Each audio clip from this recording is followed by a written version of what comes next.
Hello everyone, welcome back to Vigyan institute. My name is Prachi Kaushik. तो बेटा last वाले lecture में हमने जो अपना ऑर्गेनिज्म एंड पॉपुलेशंस किया था, उसमें हमने अपना ऑर्गेनिज्म एंड पॉपुलेशंस में मेजर्स एंड मतलब बायोटिक एंड एबायोटिक फैक्टर्स किए थे, है ना।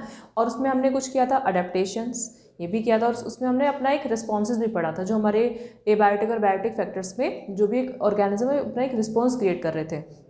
अब यहाँ पे इसमें जो हमारा पॉपुलेशंस ग्रोथ है, इसके आगे जो हमारे ग्रोथ रेट कर्व बनेगा वो कैसे कैसे है, जो कि हमारा इंपॉर्टेंट क्वेश्चंस है। यहाँ से लॉन्ग क्वेश्चंस भी आता है, और ये वाला जो आपका पार्ट है पॉपुलेशंस ग्रोथ, ये आपका शॉर्ट क्वेश्चन पे पूछा जाता है। ठीक है, तो चलो देखते हैं। पॉपुलेशंस कैन इंक्रीज और decrease due to a following factors. Meaning अब आपको पता है जो पॉपुलेशन जो होती है वो इंक्रीज भी हो सकती है और डिक्रीज भी होगी।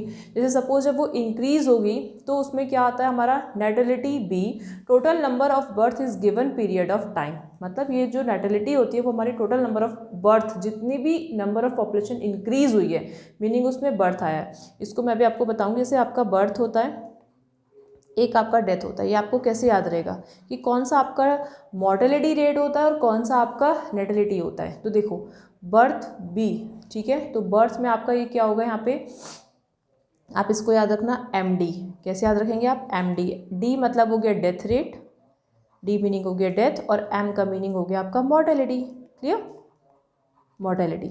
यहाँ पे नेक्स्ट एक आता है आपका बर्थ, तो बर्थ से आपको यहाँ पे रखना है B, B N, Mister Bean. Mister Bean आप देखते हो, ठीक है, तो मिस्टर बीन से आप याद रखना। तो यहाँ पे एन का मीन हो गया यहाँ पे हमारा नेटिलिटी, नेटिलिटी, एंड बी मीन्स हो गया हमारा यहाँ पे birth rate. Clear, I think अब आपको कन्फ्यूजन नहीं होगा कि हमारा कौन सा बर्थ रेट जो है वो नेटिलिटी है या फिर मॉर्टेलिटी है या डेथ रेट कौन सा है। ठीक है, चलिए नेक्स्ट इसमें हमारे दो टर्म्स और यूज होते हैं। एक होता है हमारा इसमें इमिग्रेशन, EMI वाला, और एक आता है बेटा इमाइग्रेशन, EMMI वाला। इन ये दोनों टर्म कहाँ पे यूज़ होते हैं, तो देखो आपका जो बर्थ रेट होता है, बर्थ रेट में आपका सेकंड वर्ड क्या आ रहा है यहाँ पे आई, तो बर्थ रेट जो है वो आपका इमाइग्रेशन है। बर्थ रेट क्या है आपका, immigration, IMMIGRATION, okay, immigration. And emigration, जो EMI वाला होता है वो हो गया आपका डेथ रेट। क्लियर, नेक्स्ट देखिए मॉर्टेलिटी में क्या है, या आई थिंक आपको टर्म क्लियर हो गए होंगे, है ना। तो total number of the death is given period of the time is immigrations. यहाँ पे अब ये जो आपका जो डेथ है, एक सेकेंड, यहाँ पे ये इमाइग्रेशंस ये वाला नहीं आएगा, ठीक है, ये हो गया यहाँ पे हमारा मॉर्टेलिटी। तो total numbers of the death is given period of time, तो हो गया हमारा mortality rate. Number of individuals जो आई है वो यहाँ पे इसमें आपका यहाँ पर आएगा, एक सेकेंड, यहाँ पे ये ना टाइपिंग में मिस्टेक हो गया, ठीक है, which migrate in a habitat to live. तो यहाँ पे ये जो इमिग्रेशन है, देखो ये वाला इमिग्रेशन आपका इधर आएगा, ठीक है, और ये वाला जो इमाइग्रेशन है ये इधर आएगा। देखो मैंने यहाँ पे सिंबल भी लगाया हुआ है, ये आई मैं यहाँ पे लिख दे रही हूँ, IMMIGRATION, ये इमाइग्रेशन हो गया। विच जो माइग्रेट्स कर जाते हैं ना हैबिटेट टू लिव में, वो आपकी इमाइग्रेशन हो गए। And immigration means which leave the habitat, जो हैबिटेट को क्या कर देते हैं, लीव कर देते हैं, तो वो आपका क्या होता है, इमिग्रेशन। क्लियर है, तो देखो जब जो लीव कर देंगे दैट मीन्स अगर उनकी डेथ हो गई तो वो EMIग्रेशन हो जाएगा, मतलब इमिग्रेशन हो जाएगा।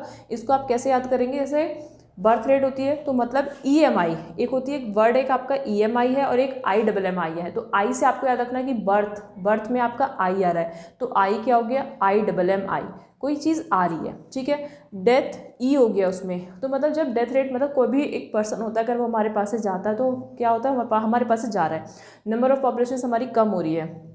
और इसको आप ऐसे याद रखेंगे EMI से कि जब हम कोई भी अपना सामान परचेज करते हैं तो हमें अगर सपोज़ हमारे पास इतना अमाउंट नहीं है कि हम उसको डायरेक्टली एक बार में परचेज कर सकें, तो हम उसकी क्या करते हैं, EMI लेते हैं, ठीक है। तो हम वो EMI लेते हैं, वो धीरे धीरे वो हमसे हमारा पैसा क्या होता है, जाता है ना, तो हमें EMI, ठीक है। आई थिंक अब आपको कन्फ्यूजन नहीं होगा कि जो डेथ रेट है वो आपका EMIग्रेशन वाला हो गया, और जो आपका बर्थ रेट है वो इमाइग्रेशन हो गया। Clear, if n is the population density at a given time, यहाँ पे n जो है वो हमारी पॉपुलेशन डेंसिटी है, which is the represent a capital N, and given time, time जो हमारा स्मॉल t है, then the population growth rate is given. अब जो पॉपुलेशन ग्रोथ होगी वो हमारी क्या गिवन है, देखिए पॉपुलेशन ग्रोथ जैसे आपका यहाँ पे ये दिया हुआ है, अगेन ये इफ एन जो हमारे ये है, ठीक है, पॉपुलेशन डेंसिटी हमारी एन हो गई, गिवन टाइम टी हो गया, and then population growth is N t plus one and N t, यहाँ पे आपका b plus i and d minus d minus e. ये इक्वेशन इंपॉर्टेंट है। यहाँ पे जो b होगा वो आपका स्टैंड करेगा किसके लिए, b stand for birth rate, ये आपका यहाँ पे बर्थ रेट के लिए होगा, ठीक है। और सेम आ गया कौन सा वाला, इमाइग्रेशन, ठीक है, ये हो गया आपका इमाइग्रेशन। और डेथ रेट वाला ये आपका डी के लिए हो गया डेथ रेट, और ये हो गया आपका इमिग्रेशन। क्लियर। अब एक बात मुझे बताइए, जो एन टी प्लस वन मतलब नंबर जो हमें यहाँ पे बतानी है कि पॉपुलेशंस ऑफ डेंसिटी जो हमें बतानी है कैपिटल एन और गिवन टाइम टी में दिया हुआ है, तो प्लस वन है और आप टी प्लस वन में करेंगे, और आप देखो बर्थ रेट में से आप डेथ रेट को माइनस कर रहे हो, मीनिंग जो हमारी बर्थ रेट है वो थोड़ी ज़्यादा है as compare to death rate के, तो ज़्यादा में से आप कम को माइनस करेंगे, ठीक है। अच्छा, ये पिक भी आपकी एनसीईआरटी की ही है, ठीक है, इंपॉर्टेंट पिक है। कभी कभी आपको यहाँ पे बेटा लेबलिंग करके दे दिया जाता है, जैसे सपोज यहाँ पे ए दे दिया, यहाँ पे आपका बी दे दिया, ठीक है, यहाँ पे आपको सी दे दिया इस तरीके से, और यहाँ पे आपको डी दे दिया। अब आपसे पूछेगा यहाँ से कि आइडेंटिफाई द ABCD, आपको इसमें ABCD आइडेंटिफाई करना, आपको पॉपुलेशन डेंसिटी दे दिया, बट उसमें देगा क्या, ये आपको सिंबल जो होंगे वो गिवन होंगे। ये वाले जो सिंबल है ना, आप देख रहे हो, आप यहाँ पे प्लस लगा हुआ है, यहाँ माइनस है, यहाँ पे सेम माइनस है, और यहाँ पे आपका प्लस है। तो आपको सिर्फ अभी याद रखना है कि अभी हम पढ़ते रहे थे कि हमारा नेटिलिटी था तो मतलब बर्थ रेट था तो वो प्लस होगा, इमाइग्रेशन जो हमारे पास से आएगा वो प्लस होगा, मॉर्टेलिटी अभी जो हमने DM से पढ़ा था, ठीक है, तो उसमें क्या हो जाएगा हमारा मॉर्टेलिटी, वो डेथ रेट हो गया, और जो EMI हो गया वो हमारे पास से जारी है तो वो भी हमारा माइनस हो गया। आई थिंक अब आपको ये पिक क्लियर हो गई होगी कि पॉपुलेशन डेंसिटी को हम प्लस माइनस में हम कैसे आइडेंटिफाई कर पाएंगे। क्लियर। चलिए नेक्स्ट, ये अब क्वेश्चंस हमारा इंपॉर्टेंट है, लॉन्ग क्वेश्चंस पे आता है, बहुत ध्यान से समझना है इसको भी। हमारा growth model, following to growth model show us that how natures control the population growth, की किस तरीके से हम पॉपुलेशंस की ग्रोथ को कंट्रोल कर सकते हैं। Okay, first there are the two growths, first is exponential growth and second one is हमारा लॉगिस्टिक ग्रोथ। क्लियर। तो एक्सपोनेंशियल ग्रोथ कर्व का मीनिंग क्या है यहाँ पे देखते हैं, when resources in a habitat are unlimited. बहुत इंपॉर्टेंट पॉइंट से आपको डायरेक्टली इसको ध्यान रखना है। एक्सपोनेंशियल ग्रोथ में आपका क्या होगा, जब रिसोर्सेज आपके कैसे होंगे, उस हैबिटेट में जो रिसोर्सेज होंगे वो कैसे होंगे, अनलिमिटेड होंगे। Each species has the ability to realise its innate potential fully to grow. उस स्पीशीज़ में इनेट कैपेबिलिटी आ जाएगी, पोटेंशियली आ जाएगा कि वो अपने आप को फुली ग्रो कर सके इन नंबर्स में। And populations grow exponentially, obvious सी बात है, जब उसको हाई अमाउंट्स में एक अनलिमिटेड फॉर्म में उसको प्रॉपर न्यूट्रिशंस मिल रहा है, प्रॉपर से भी आप ज़्यादा बोल सकते हैं, है ना, अनलिमिटेड मिल रहा है, तो अपने आप को क्या करेगा, ग्रो ही तो करेगा। तो वो कौन सी है, वो पॉपुलेशंस की एक्सपोनेंशियल लेवल जा रहा है, उसका बहुत ज़्यादा ग्रोथ हो रही है। Okay, next, if at any given time t population size is n, birth rate is b and death rate is d। Okay, ये सारे टर्म अभी हमें क्लियर हो गए क्या, कि जो हमारा पॉपुलेशन ग्रोथ रेट है, मतलब पॉपुलेशन ग्रोथ है, डेंसिटी है, वो हमारी कैपिटल n है, ठीक है, पॉपुलेशन साइज, उसमें टाइम जो है आपका स्मॉल t है, b stand for birth rate, d stand for death rate, मतलब death and birth. Next, then it increase और डिक्रीज, इंक्रीज होगी हमारी बर्थ रेट, डिक्रीज होगी हमारी death rate. Okay, in during a unit time it is expressed at, कैसे express करेंगे, देखिए, dn upon dt equal b minus d into N. यहाँ पे आपका dn अपॉन dt दिया हुआ है, b माइनस डी है और into N. Okay, if b minus D, यहाँ पे b आपका क्या है, b आपका बर्थ रेट, d आपका डेथ रेट इक्वल r। अब यहाँ पे r क्या है हमारा, r is stand for the r intrinsic rate है हमारा, ठीक है, ऑफ द पॉपुलेशन डेंसिटी का r हमारा इंट्रिंसिक रेट हो गया। देन हमने क्या किया, then dn upon dt equal rn। यहाँ पे अभी आप देख रहे थे कि dn upon dt equal b minus D था, तो b minus D equal r हो गया, तो यहाँ पे r लगा दिया और यहाँ पे आपकी n आ गई।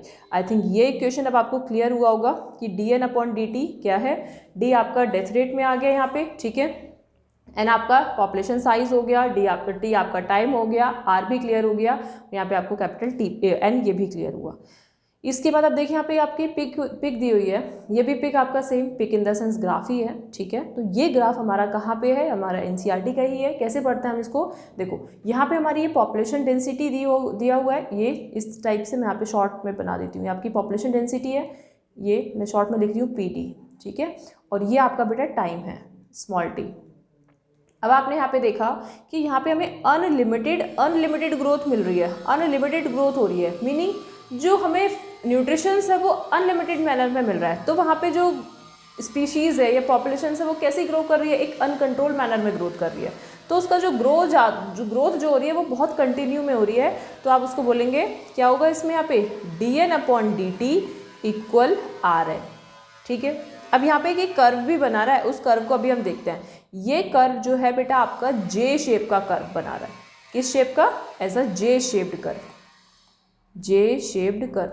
कभी कभी ये क्वेश्चंस आपसे यहाँ से भी पूछ लेते हैं कि define the J shaped curve of the populations growth. जो पॉपुलेशंस ग्रोथ है उसको जे शेप में बताइए, ठीक है। या फिर आपसे पूछ लिया directly define the exponential growth. ये लॉन्ग क्वेश्चन है, बहुत अच्छे से करना है, इस क्वेश्चन का आपको छोड़ना नहीं है, ठीक है। नेक्स्ट देखिए, where R is intrinsic rate of the natural increase and the help to assess the impact of the biotic and abiotic factors on the population's growth। अभी हम पढ़ के आए थे कि स्मॉल r जो था वो हमारा इंट्रिंसिक रेट था, जो कि हमारी इम्पेक्ट करता है एबायोटिक एंड बायोटिक फैक्टर्स में, जो पॉपुलेशन की ग्रोथ को इन्हेंस करता है।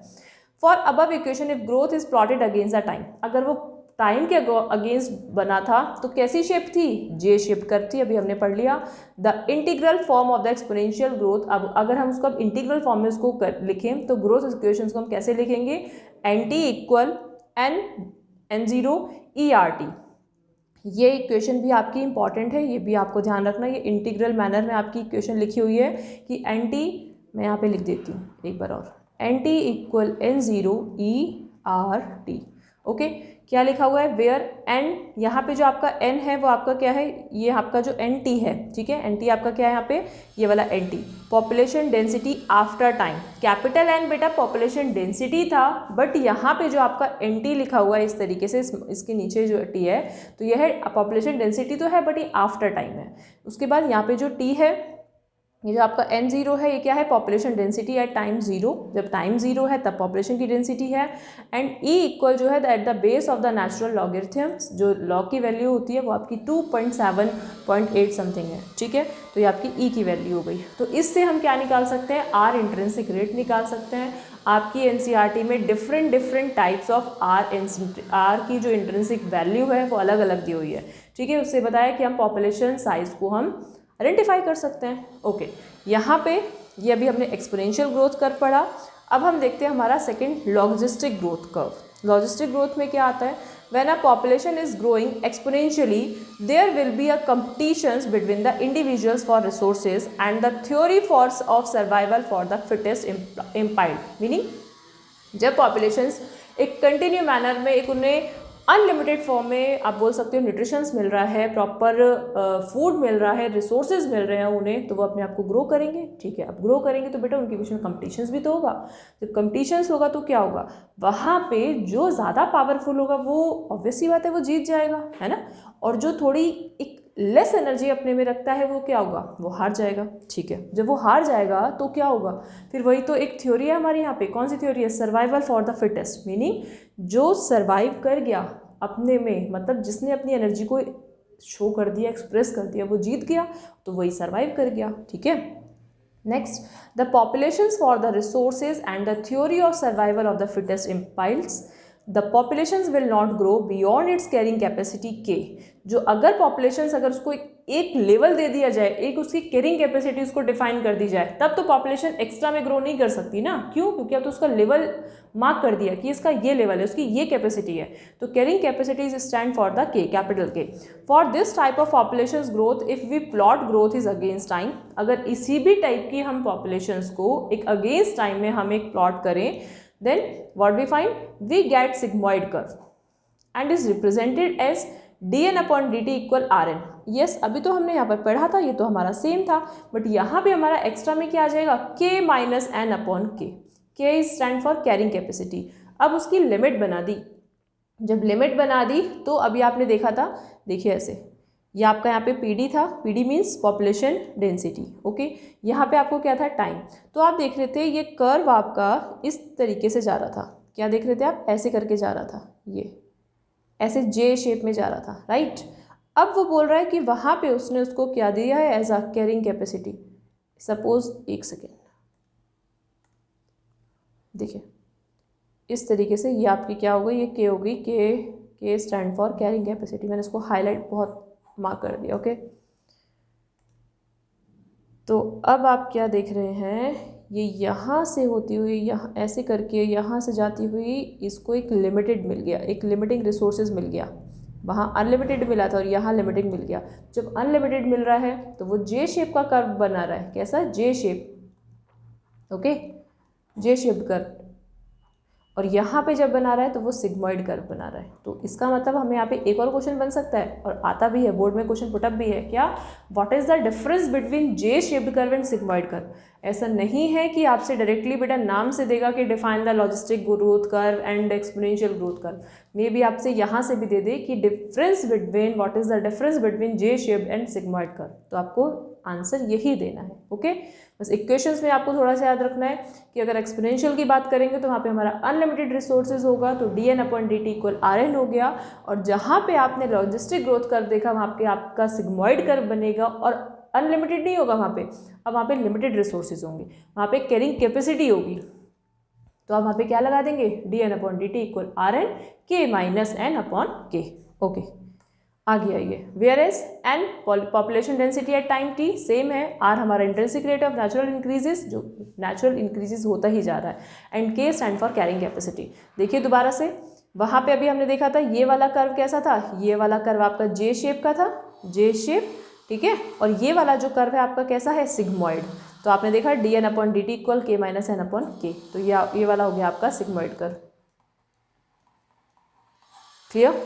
ये पॉपुलेशन डेंसिटी ये आपने देख लिया। चलिए नेक्स्ट देखते हैं। अब आता है हमारा life history of variations. Individual in a population tend to evolve and gain high R value और रिप्रोडक्टिव फिटनेस। मीनिंग जो इंडिविजुअल्स हैं पॉपुलेशन में, जो इंडिविजुअल्स हैं वो अपनी आर वैल्यू को हाई करते हैं, मतलब बढ़ा रहे हैं डे बाई डे। रिप्रोडक्टिव अगर फिटनेस है तो many of them are adept to haven the efficient reproductive strategy. सभी इसकी अपनी रिप्रोडक्टिव स्ट्रैटेजी को मतलब बेस्ट बनाने के लिए, एफिशिएंट बनाने के लिए मोस्ट ऑफ इन्वायरमेंट से चीज़ों को अडेप्ट कर रहे हैं। अगर अडेप्ट कर रहे हैं, और अडेप्ट क्यों कर रहे हैं, अगर अडेप्ट नहीं करेंगे तो क्या होगा, तो क्या हम लोग फिट रह पाएंगे, क्या हम लोग सर्वाइव कर पाएंगे, नहीं कर पाएंगे। ठीक है, तो वही बोल रहा है कि वेरिएशंस आप देख रहे हो, जब सेक्सुअली रिप्रोडक्शंस होता है तो उसमें वेरिएशंस होती ही होती हैं, नेचुरल सी बात है। चलिए इसका एक एग्जाम्पल देखते हैं। Pacific salmon and bamboo breed only once in their life time. Oyster and the pelagic fish produce large number of small size of offspring. Birds and mammals produce a large size few offspring. मतलब हर एक organism में अपना एक अलग अलग variations होता है, अपना एक अलग अलग स्पेसिफिक कैरेक्टर्स होता है। अब क्या सैल्मन और बैम्बो के सिर्फ मतलब ऐसा थोड़ी है कि कंटिन्यू ब्रीडिंग करते जाएंगे, नहीं, सिर्फ अपनी एक ही बार ब्रीडिंग देते हैं। ठीक है, वो उनमें एक स्पेसिफिक फीचर है। अब जो ह्यूमन है, मैमल्स है, बर्ड्स है, क्या वो एक ही बार मतलब ब्रीडिंग देते हैं, नहीं, वो भी बहुत बार देते हैं, तो बट तब भी तो वो फिट रहते हैं। तो हर एक ऑर्गेनिज्म में अपनी एक अलग फिटनेस है, एक अपना एक अलग स्पेसिफिक कैरेक्टर है। क्लियर? तो और अपनी एक अलग अलग वेरिएशंस है, यही चीज़ हम इसमें पढ़ रहे हैं। ठीक है, नेक्स्ट देखिए बच्चे, ये टॉपिक अब हमारा एक न्यू टॉपिक है, पॉपुलेशन इंटरेक्शंस। यहाँ से आप मार्क कर लीजिए, आपको 2 to 3 मार्क्स का आपको यहाँ से क्वेश्चंस मिलता है, इंपॉर्टेंट है, मोस्ट इंपॉर्टेंट है। ठीक है, मोस्ट इंपॉर्टेंट है, आपको छोड़ना नहीं है। और इससे पहले जो लेक्चर अभी हमने किया वो भी, तो मतलब ये पूरा का पूरा लेक्चर हमारा बहुत ज़्यादा इंपॉर्टेंट है। क्लियर? देखिए, in a community all individuals interact with each other, such interactions can be summarised as given in the table. Plus sign indicate benefits interactions and minus sign indicate detrimental means is a loss, and 0 indicate the neutral meaning अगर जो plus का sign है तो वो हमें show करेगा कि भाई बेनिफिट हो रहा है, अगर यहाँ पे माइनस का साइन है तो वो हमें शो करेगा डेट्रीमेंटल मीनिंग हमें पता है लॉस होने वाला है। ओके, नेक्स्ट जो यहाँ पे हमारा 0 का साइन है उसका मतलब है न्यूट्रल, ना तो बेनिफिट ना ही लॉस होने वाला है। Okay, no affect and no other organism. Okay, species A दिया हुआ है, स्पीशीज़ बी दिया हुआ है, एंड नेम ऑफ इंट्रैक्शन दिया हुआ है। इंपॉर्टेंट है, बहुत ध्यान से समझ के चलना, अगर सो रहे हो तो अपनी आंखें खोल लो। ठीक है, इंपॉर्टेंट है, 2 मार्क्स का क्वेश्चन आता है। Name of interactions, name of interactions में म्यूटलिज्म, तो म्यूटलिज्म में आपने देखा कि +2 एंड +2 मतलब यहाँ पे प्लस का साइन है। ओके अब नेक्स्ट देखते हैं हमारा कंपटीशंस। कंपटीशंस में क्या आता है, माइनस माइनस, मीनिंग दोनों को ही क्या होने वाला है, लॉस होने वाला है। इतना तो हमें पता है कि भैया एक तो जीतेगा बट दूसरा में हारेगा, लेकिन क्या जो जीतेगा तो क्या उसको कोई हार्म नहीं होगा, उसको भी तो हार्म होगा ना, तो यहाँ पे नेगेटिव नेगेटिव हो गया, मतलब माइनस माइनस। प्रिडेशंस का मीनिंग हो गया हमारा यहाँ पे एक को पॉजिटिव, मतलब एक को बेनिफिट होना और एक आपका माइनस, एक का माइनस इन द सेंस एक को लॉस होना। ओके पैरासिटिज्म में क्या होता है, यहाँ पे भी सेम वही कंडीशन है कि एक को बेनिफिट होना और एक को लॉस होना। कमेंसलिज्म में एक को पॉजिटिव मतलब एक को बेनिफिट होना और एक जीरो, जीरो मतलब न्यूट्रल, उससे कोई फर्क नहीं पड़ने वाला कि भाई कुछ भी हो जाए। चलिए अमेंसलिज्म में क्या है आपका कि एक को तो लॉस होगा, एक को आपका लॉस होगा और एक को क्या होगा, एक को आपका कोई फर्क नहीं पड़ेगा। ठीक है, ये आपकी एनसीईआरटी की पिक है, इसको भी अच्छे से करना है। अब इसकी और मीनिंग देखते हैं। ये है बेटा आपके क्वेश्चंस ऐसे नहीं पूछे जाते कि कंपटीशंस में किसको बेनिफिट हो रहा है, किसको लॉस हो रहा है, या फिर आपको म्यूचुअलिज्म क्या है, दोनों को बेनिफिट हो रहा है या क्या, नो। आपके ये क्वेश्चंस विद एग्जांपल्स आपसे पूछे जाते हैं, इंपॉर्टेंट है। ठीक है, देखिए both the species are benefit in mutualism, अभी हमने पढ़ा दोनों स्पीशीज को बेनिफिट होना, म्यूचुअलिज्म हो गया। एंड बोथ लॉस कंपटीशन, जिसमें लॉस हो जाता है वो आपका कंपटीशंस हो गया, in their interaction with each other. Okay in both parasitism and predations only one species benefit. Parasitism and predations में क्या होगा, इसमें आपका जो एक स्पीशीज को बेनिफिट होगा। Okay next the interactions where one species is benefited and the other is neither benefited nor harmed, meaning commensalism में क्या होगा, एक को तो बेनिफिट होने वाला है और दूसरे को कोई फर्क नहीं पड़ेगा, ना तो उसको बेनिफिट होगा ना उसको हार्म होगा, दैट मीन्स commensalism। अमेंसलिज्म में क्या है, one species is harmed whereas the other species is unaffected, एक को हार्मनेस हो रही है, एक को प्रॉब्लम हो रही है और एक को कोई फर्क नहीं पड़ रहा। ये आपका अमेंसलिज्म में है, ये आपको लर्न कर लेने हैं ये पॉइंट टू पॉइंट। ठीक है, अब हम इसके एग्जांपल से देखते हैं प्रेडेशंस। फर्स्ट हमारा predations, predators are the part of the food chain where the primary consumer is eaten by the secondary consumer which in turn in eaten by the tertiary consumer. Obviously बात है, जो predators हैं जो क्या होंगे, primary consumer as a food chain continue में हमारी चलती रहती है, प्राइमरी कंज्यूमर्स उनको ईटअप कर लिए जाते हैं, प्रेडेटर्स पार्ट है फूड चेन का, which primary consumer is eaten by, जो कि हमारे जो प्राइमरी कंज्यूमर होते हैं वो ईटन कर लेते हैं, सेकेंडरी कंज्यूमर उन्हें खा जाते हैं। अब सेकेंडरी को भी तो खाने वाला बैठा है, टर्सरी कंज्यूमर, वो भी खा लेगा। ठीक है, नेक्स्ट, और टर्सरी को कोई खाने वाला है तो टर्सरी का बोलोगे अगर वो सबसे ज़्यादा पावरफुल है तो एक ऐसी कंडीशन आएगी कि वो खुद ही बाद में ख़त्म हो जाएगा, लेकिन उससे भी और भी एनर्जी लेवल्स अलग अलग होते हैं, वो सब आप 10th क्लास में पढ़कर आए हो, अभी भी आपको पढ़ना था बट वो आपका चैप्टर डिडक्ट है तो अभी आपको इसमें नहीं करना। ठीक है, नेक्स्ट देखिए, predators keep prey populations under control to maintain ecological imbalance, meaning जो प्रेडेटर्स होते हैं वो प्रे पॉपुलेशन को क्या करते हैं, अंडर कंट्रोल करते हैं, उसको मेंटेन करते हैं इकोलॉजिकल इम्बैलेंस में। In the absence of natural predators, अगर नेचुरल प्रेडेटर्स की अब्सेंस रहती है तो the new species introduce in an area become invasive, तो वहाँ पे वो एरिया क्या हो जाता है, इन्वेसिव हो जाता है, क्योंकि न्यू स्पीशीज जो होती है उसमें एंटर कर जाती है उस एरिया में।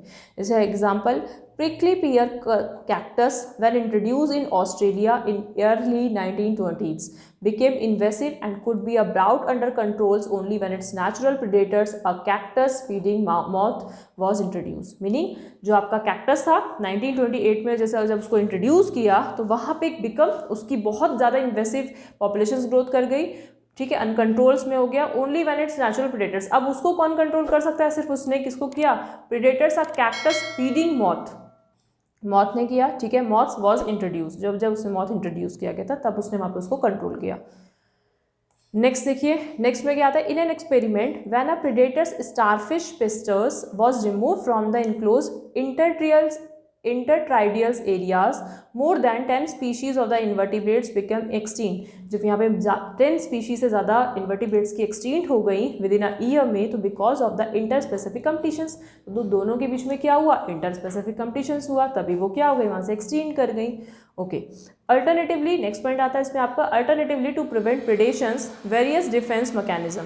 अब प्रेडेशंस और भी क्या बचाता है कि मतलब डिफेंस को करता है, वेरियस डिफेंस मैकेनिज्म है, have been adept by the different species, जो डिफरेंट स्पीशीज़ अडेप्ट कर लेती हैं, अपने तो प्रोटेक्शंस करते हैं ना, ऐसा तो नहीं है कि भैया किसी के भी पास चले गए और हाँ जी हमें हार्म कर दो, नहीं, प्रोटेक्शंस तो करनी होती है। जितना जिसकी जितनी एनर्जी लेवल होती है वो अपना उतना, जितना जिसके पोटेंशियल लेवल होता है उतना अपनी प्रोटेक्शंस करता है, और जहाँ वो हार जाता है तो वहाँ वो गया, ठीक है। As example, some insects and frogs can camouflage is in background. Monarch butterfly become poisonous and distasteful, and the predators avoid eating it. This is acquired at the larval stage by the feeding on a poisonous weeds. Meaning, अब जो आपका camouflage है, आपको पता है वो क्या करता है, फ्रॉग कैन मतलब जो फ्रॉग जो होता है उसमें क्या है, वो कैमोफ्लेज कर लेता है। फ्रॉग कैसे कैमोफ्लेज कर लेता है, मतलब फ्रॉग में इंसेक्ट्स एंड फ्रॉग्स क्या ना कैमोफ्लेज कर लेते हैं बैकग्राउंड्स, मतलब जो मोनार्क बटरफ्लाई होती है वो बिकम कैसी होती है, एज अ पॉइजनस होती है, ठीक है, जो कि क्या करती है अपने प्रेडेटर से बचने के लिए अब उसको अपने कलरेशंस को अपने छुपा लेती है, जो भी इन्वायरमेंट का कलर होता है उसमें आ जाती है, तो अपनी प्रोटेक्शंस कर ले रही है, ठीक है, ताकि जो भी कोई भी पॉइजनस ऑर्गेनिज्म है उसको आके डायरेक्टली ना खा जाए, है ना। नेक्स्ट, अब plants produce variety of chemicals to avoid grazing, मतलब बहुत सारे प्लांट्स होते हैं जो प्रोड्यूस करते हैं वैरायटी ऑफ केमिकल्स, अवॉइड करते हैं grazing, such as a nicotine, caffeine, quinine, strychnine, opium. Cattle never browse on the calotropis, cattle जो होती है वो कभी भी ब्राउजिंग नहीं करती है ऑन अ कैलोट्रोपिस पे।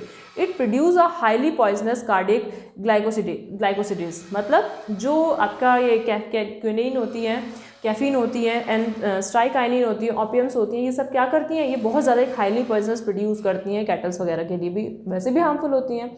Morphologically modifications like the thorns होते हैं, इसमें स्पाइन्स होते हैं etcetera, also help the plants from the grace. अब ऐसा नहीं है कि अगर किसी प्लांट्स में आपके थॉर्न्स लगे हुए हैं या फिर स्पाइन्स लगे हुए हैं तो क्या वो प्रोटेक्शंस, ऑब्वियसली बात है वो प्रोटेक्शंस कर रहे हैं, ठीक है, तो डायरेक्टली कोई भी ऑर्गेनिज्म या कोई भी एनिमल उस पर जाके उसको नहीं कर सकता, उनको स्पाइन्स लगेंगे, थॉर्न्स लगेंगे, वो पीछे हट जाएंगे अपने आप से, ठीक है, तो वो भी क्या है, उनकी एक डिफेंस है, डिफेंस मैकेनिज्म की तरह एक करता है। चलिए, तो अभी आपने यहाँ पे देखा प्रेडेटर्स वाला। अब सेकंड हम देखते हैं इसमें कंपटीशंस का। कंपटीशंस में क्या है, competitions occurs between the closely related species और unrelated species for the resources. Competitions close related species के बीच में भी होता है और जो अनरिलेटेड स्पीशीज होती हैं उनके बीच में भी होता है। In some shallow lakes of America flamingos and fishes compete for the zooplankton as their foods. Important है, अमेरिका की लेक्स में और फ्लैमिंगोज एंड फिशेज जो होती हैं वो कम्पीट करती हैं जू प्लैंकेटॉन्स के लिए, अपने फूड के लिए। Next, Gause conclude by his experiment, जो गॉस थे उन्होंने कंक्लूड निकाला अपने एक्सपेरिमेंट में, then when resources are limited, जब रिसोर्सेज कैसे हैं, बहुत ही लिमिटेड हैं, the competitively superior species will eliminate the other species. जो सुपीरियर स्पीशीज होगी वो क्या कर देगी, वो एलिमिनेट कर देगी अदर स्पीशीज को। क्यों? क्योंकि उसकी पावर ज़्यादा है ना, तो तभी तो वो सुपीरियर है, और जो उसकी एनर्जी लेवल ज़्यादा होगी तो वो क्या करेगी, वो जीत जाएगी और दूसरे को हरा देगी। इन अ गैलोपॉज islands Abingdon tortoise got extinct due to the greater browsing efficiency of GOT, meaning बहुत ज़्यादा जो GOT हैं वहाँ पे तो वो क्या करती हैं, वो ग्रेटर ब्राउजिंग करती हैं, तो इसीलिए वहाँ पे क्या हो रहा है, जो Abingdon's tortoise है वो क्या हो रहा है, एक्सटिंक्ट होते जा रहे हैं, which were introduced in islands. Okay, कुछ एग्जाम्पल है, जैसे मैंने अभी आपसे पूछा था कि आपसे वो एग्जाम्पल लेके ही पूछता है, ये सब एग्जाम्पल इंपॉर्टेंट्स हैं, ये डायरेक्ट पूछे जाते हैं, ये तो एक आपकी हाइपोथेसिस होगी, ठीक है। नेक्स्ट आता है इसमें आपका पैरासिटिज्म। पैरासिटिज्म में क्या आता है, parasitism has mostly evolve to be a host specific in such a way that both tends to coevolves it. If host develop a mechanism to avoid parasite, मतलब कोई भी होस्ट होता है अगर वो डेवलप करता है, एक मैकेनिज्म प्रोड्यूस करता है अपनी डिफेंस के लिए, उस अवॉइड से बचने के लिए, पैरासाइट से अवॉइड मतलब बचने के लिए, द पैरासाइट टू इवॉल्व्स, तो पैरासाइट भी इवॉल्व करते हैं एंड डेवलप करते हैं mechanism to stay with the same host, same उसी होस्ट में रखने के लिए। Parasite in the sense, parasite हमारे दो टाइप के होंगे, एक आपका होता है एक्टोपैरासाइट और एक होता है आपका एंडोपैरासाइट। तो एक बात बताइए मुझे, जब आपका को जैसे एक्टोपैरासाइट और एंडोपैरासाइट, जैसे आपने वो सुना है, आपने एस्कैरिसिस सुना है, ठीक है, और आपने लिवर फ्लूक सुना है, तो आपका एंडोपैरासाइट हो गया। अब लाइस है, लाइस आपका क्या होता है, आपका एक्टोपैरासाइट होता है। तो उसमें क्या होता है, यहाँ पे किसी भी अगर ऑर्गेनिज्म पे होता है तो बेटा उससे डिफेंस तो करते हैं ना, ऐसा तो है नहीं कि भाई हम आ जाओ और हमारी बॉडी में आ जाओ, प्रॉपर न्यूट्रिशन ले लो और हमें डिसीज़ पहुँचाओ, ऐसा तो नहीं करेंगे। तो हम लोग भी प्रोटेक्शंस करते हैं ऐसा, जिस भी होस्ट में आता है, और साथ साथ वो भी अपने लेवल पे काम करते हैं, ठीक है। उनका काम क्या है, लॉस पहुँचाना, डिसीज़ कॉज करना और मज़े से न्यूट्रिशन लेना, ठीक है, वो उनका काम है। वो भी अपना काम करते हैं और हमें भी अपना काम करना है। आगे देखो, parasites have a certain adaptive features such as, अब जो पैरासाइट्स के कुछ आपके अडेप्टिव फीचर्स हैं वो क्या हैं? फर्स्ट, इसमें आपका loss of unnecessary sense organs, जितने भी मोस्ट ऑफ सेंस ऑर्गन्स होते हैं हमारा, उनका क्या होता है? लॉस हो जाता है। प्रेजेंस ऑफ अडेसिव ऑर्गन्स और सकर्स, अडेसिव ऑर्गन्स भी प्रेजेंट होते हैं, जो भी हमारे अडेसिव ऑर्गन जहाँ पे ये चिपक जाएं, जहाँ पे एकदम से इनकी ग्रिप अच्छी सी हो जाए, तो वो वहाँ पे ज़्यादा प्रेजेंट होते हैं। सकर, जहाँ पे आप आराम से खून चूस सकें, इसको ब्लड अच्छे से सकिंग कर सकें, ठीक है। नेक्स्ट, ऐसा नहीं है सिर्फ खून ही चूसेंगे, और भी मतलब जो भी न्यूट्रिएंट्स होते हैं वो भी आराम से सक करते हैं। नेक्स्ट, लॉस और डाइजेस्टिव सिस्टम का लॉस हो जाता है, ठीक है। हाई रिप्रोडक्टिव कैपेसिटी जो हाई रिप्रोडक्टिव कैपेसिटी होती है। Life cycle of parasite is complex, involve the 2 और मोर इंटरमीडिएट होस्ट। अब ऐसा नहीं है कि भाई सिंगल होस्ट में काम चला लेगा 2 होस्ट में और 2 से ज़्यादा भी होस्ट में इसको इंटरमीडिएट होस्ट चाहिए, ठीक है। As a human, liver fluke, flatworm has 2 intermediate host होते हैं इसमें, स्नेल एंड फिश। इसमें स्नेल और फिश इसके 2 इंटरमीडिएट होस्ट हैं। ये वाला इंपॉर्टेंट डेटा है आपका, इसको याद रखना है, ऐसे क्वेश्चन पुटअप होता है आपका। प्लाज्मोडियम और मलेरियल पैरासाइट हैज़ 2 होस्ट होते हैं इसके, ह्यूमन होता है एंड मॉस्किटो। ये भी इंपॉर्टेंट है, आपको ये भी ध्यान रखना है कि प्लाज्मोडियम के भी आपके 2 होस्ट हो गए, ठीक है। उसके बाद एक जो आपका यहाँ पे ये है आपका लिवर फ्लूक एंड फ्लैटवर्म, इसके भी आपके 2 होस्ट हो गए, snail and fish, okay. Next देखिए, नेक्स्ट में आता है इसमें आपका parasite which obtain their nutrition from the external surface of the host are called ectoparasite. अच्छा बच्चे, ये ना इसमें एक्स मिस्टेक हो गया, आप एक्टो करना, okay. Ectoparasites lice on humans, अभी हमने पढ़ा, एंड डॉग्स में आपकी टिक्स लगी हुई होती हैं। कॉयपीपॉड्स ऑन फिशेस पे आपके क्या होते हैं? कॉयपीपॉड्स होते हैं। Cuscuta on heads plants, Cuscuta भी मतलब आपने देखा होगा कि अगर किसी भी प्लांट्स पे, लाइस तो आपको पता है जुएँ होती हैं, तो स्कैल्प पे, ह्यूमन बीइंग की स्कैल्प पे जुएँ आ जाती हैं।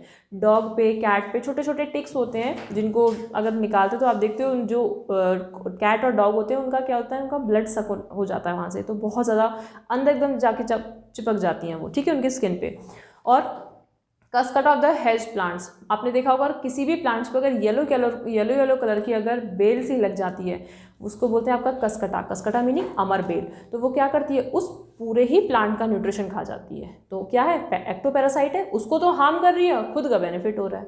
कसकटा लॉस इट्स क्लोरोफिल, उसके पूरे क्लोरोफिल को डिस्ट्रॉय कर देती है। Leaves to evolve into a parasite के फॉर्म में। Parasite which obtain their nutritions by living inside the body, अब जो पैरासाइट इनसाइड बॉडी से न्यूट्रिशंस लेते हैं ऑफ द होस्ट की are called endoparasite as a hookworm, tapeworm, ascariasis, okay. Important है ecto endo, याद रखना है इसमें आपको। नेक्स्ट पॉइंट्स में आता है आपका koel lets egg in the nest of the crow. अब कोयल देखो, कोयल कितनी बढ़िया है, क्या करती है, कौवे के नेस्ट में अपने एग को दे देती है। Crow fails to identify koel's egg, अब जो कौवा होता है वो आइडेंटिफाई नहीं कर पाता कि ये कोयल के एग हैं या मेरे एग हैं, from its own due to the similar size. Why? Because वो सेम साइज के होते हैं एंड कलर के होते हैं, एंड इंक्यूबेट दैम, और उनको इंक्यूबेट करता है एज इट्स आउन, अपना समझ के कि भाई हाँ ये मेरे बच्चे हैं, मैं इन्हें अच्छे से इंक्यूबेशन करूँ, इनकी बहुत अच्छे से देख रेख करूँ।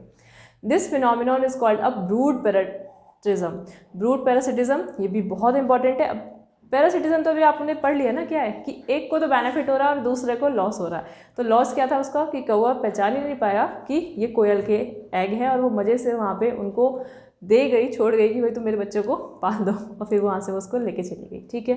तो ये भी एग्जाम्पल आपको करना है इसमें, आपसे यहीं से क्वेश्चन पुटअप कर लेता है कि define the brood parasitism, clear. चलिए नेक्स्ट इसमें आता है हमारा म्यूटलिज्म में क्या आता है, in a lichen both partners fungi and algae derives benefit from each other. अब फंजाई हो एल्गी हो, दोनों को ही न्यूट्रिशन, मतलब दोनों को ही बेनिफिट होने वाला है। न्यूट्रिशन कौन देगा, न्यूट्रिशन आपका देगा एल्गी, किसको देगा न्यूट्रिशन, फंजाई को, और फंजाई उसके बदले में उसको क्या देगा, शेल्टर, दोनों के मजे हैं। चलिए, each other in the terms of absorptions of nutrients by the fungi and providing photosynthetic products by the algae। आगे वही बात अभी जो बता रही थी। चलिए, सिमिलरली इन अ माइकोराइजा, एक एग्जांपल माइकोराइजा में है, the association is between the fungi and the root of higher plants. Mycorrhiza fixations होता है fungis and the root of the higher plants. Fungi absorb nutritions, fungi क्या करती है, nutritions लेती है, फॉस्फोरस लेती है फ्रॉम द सॉइल से, and plant provide the photosynthetic products, और प्लांट को फोटोसिंथेटिक प्रोडक्ट्स प्रोवाइड कराती है और उससे फॉस्फोरस लेती है। एनिमल्स लाइक बीज, कुछ बीज होती हैं, हेल्प इन पॉलिनेशंस में हेल्प करती हैं। In turns insects get nectar and pollens. अब वो क्या हो जाता है कि मतलब जो इंसेक्ट्स होता है वो क्या करता है, पॉलिनेशंस में उसको हेल्प कर रहा है, नेक्टर के पास जाता है, पोलन्स वहाँ से वगैरह सक करेगा। In birds are the pollinations, birds भी हेल्प करती हैं पॉलिनेशंस में। They get fruits from the trees, trees से फ्रूट मिलते हैं। Also act as a seed dispersal agents, और बाकी कुछ सीड डिस्पर्जल एजेंट की तरह भी काम करते हैं। मतलब दोनों का ही बेनिफिट होने वाला है, यहाँ पे कोई किसी को लॉस नहीं हो रहा। The obligatory mutual relationship is establish between the fig and wasp, ये भी इंपॉर्टेंट है, आपसे एग्जाम्पल पूछा जाता है अलग से कि ऑब्लिगेटरी म्यूचुअल रिलेशनशिप होता है किसके बीच में, फिग के बीच में एंड वास्प के बीच में। फिग आपको पता है अंजीर होता है, वास्प एक आपका इंसेक्ट टाइप हो गया, ठीक है। The female wasp use the fruit for ओवी पोजिशंस, जो फीमेल वास्प होती है वो फ्रूट को यूज़ करती है अपने ओवी पोजिशंस के लिए, अपने एग को बेटर मतलब एज अ प्रॉपर ग्रो करने के लिए बोल सकते हो, ठीक है। Uses seeds within the fruits for the nourishing its larva, अपने लार्वा को क्या करते हैं, नरिशराइजिंग करते हैं, प्रॉपर न्यूट्रिशन लेते हैं उससे वहाँ से। In turns the wasp pollinate the flower of fig, अब फिग को क्या बेनिफिट है कि वास्प जो है उसे क्या करता है, पॉलिनेट करता है, उसको उसके लिए भी बेनिफिट है inflorescence. Fig can only get pollinated by none other plants partner wasp species, ऐसा कोई नहीं है कि आप कोई और एग्जाम्पल इसमें लिख देंगे कि वास्प सिर्फ फिग के प्लांट को ही पॉलिनेट करती है, अदर प्लांट्स को पॉलिनेट नहीं करती। क्लियर है, इसमें एग्जाम्पल आपको याद रखना है। चलिए, तो अभी हमारा यहाँ पे फिनिश हो गया, ठीक है। तो यहाँ पे अब हमने पूरा अपना फिनिश किया ऑर्गेनिज्म एंड पॉपुलेशन। इसके बाद नेक्स्ट लेक्चर में हम अपना कवर करेंगे जो कि हमारा बायोडाइवर्सिटी एंड कंजर्वेशन है, तो हम ना उसको नेक्स्ट लेक्चर में कवर करते हैं। Thank you.